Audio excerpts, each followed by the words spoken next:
Two Frenchmen set off on motorcycles from Shanghai yesterday for a trip along the ancient Silk Road that will wrap up in southern France. Zhang Ningben tells us about the trip and their preparations. One day before their departure, Julien Heversa and Nicolas Moncachelet were busy checking their motorbikes. They did some last-minute maintenance, as well as adding support for luggage and electronic devices. They insisted on doing everything alone to prepare for the long trip.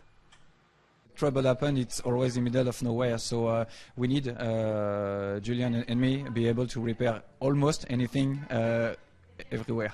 We need to change the fuel pipe, but we need to remove the fuel tank, and obviously one of the pipe is very difficult to change, so this is a critical part we are facing at the moment.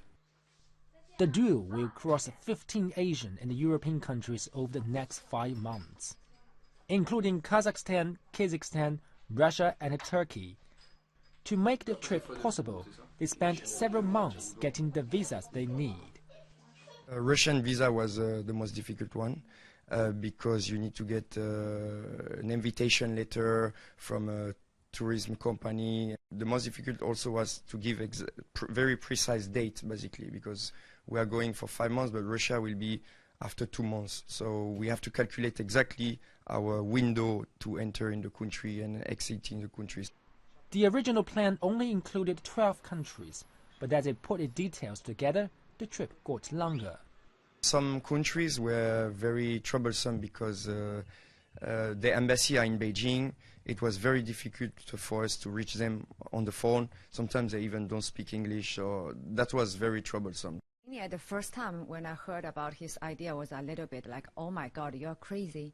But I never really against, I know this is like part of his dream. To prepare for any possible health problems, the two men underwent first aid training. A French non-government organization helped them to put together a first aid kit and taught them how to react to virus problems.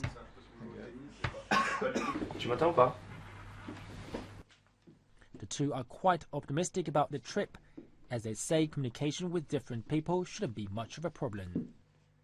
Well, as far as you give a smile, most of the people give back the smile. So that's, for me, the first approach to show that we are interested by what they are doing. I think this is a really good way to approach the people. They are now in neighboring Anhui province on their way to the city of Xi'an, where the ancient Silk Road began. And they will be posting pictures and stories on the web during the ride. Zhang Ningben, Shanghai Live.